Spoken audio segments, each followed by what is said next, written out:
नमस्कार। आज आपण बघणार आहोत गवारीची भाजी। ती बनवण्यासाठी मी गवार घेतलेली आहे, तिला धुवून बारीक कापून घेतलेले आहे। अद्रक, लसूण आणि मिरचीची पेस्ट बनवणार आहोत। कढीपत्ता, कोथिंबीर आणि दाण्याचा कूट। पहिले आपण याची पेस्ट बनवून घेऊया। इथे मी कढई घेतली आहे, त्यात तेल घेतलंय, थोडीशी मोहरी टाकायची, यातच थोडेसे जिरे, हिंग, कढीपत्ता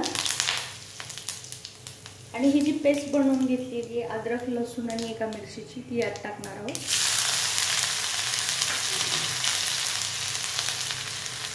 आणि या गवारीचे जे शेंगा आहेत ते आपण या फोडणीत टाकूया।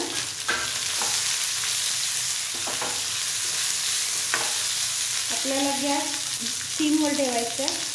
यात मीठ टाकू,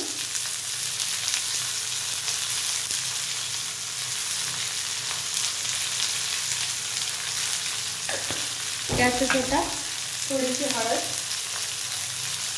थोडंसं तिखट आणि थोडा मसाला टाकते।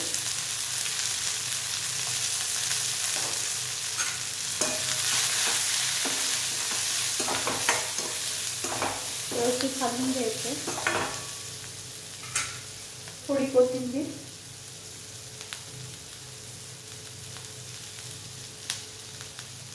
दाण्याचं कूट,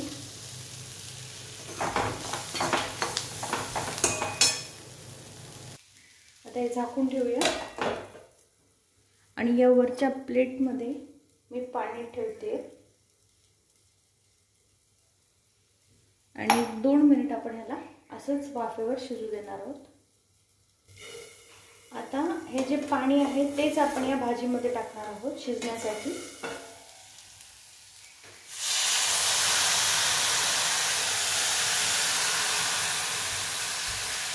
पूर्ण पाण्याची गरज नाहीये, फक्त त्या शेंगा भिजेपर्यंत टाकलेले। आता आपल्याला याला शिजू द्यायचे आणि ही आपली भाजी रेडी आहे। शेंगा व्यवस्थित शिजलेल्या आहेत। मस्त आपण टाकलेल्या मसाल्यामुळे ती आणखीन आणि इतकी कोरडी झालेली आहे, त्यामुळे ही डब्यात देता येते आणि टेस्टला मस्त लागते।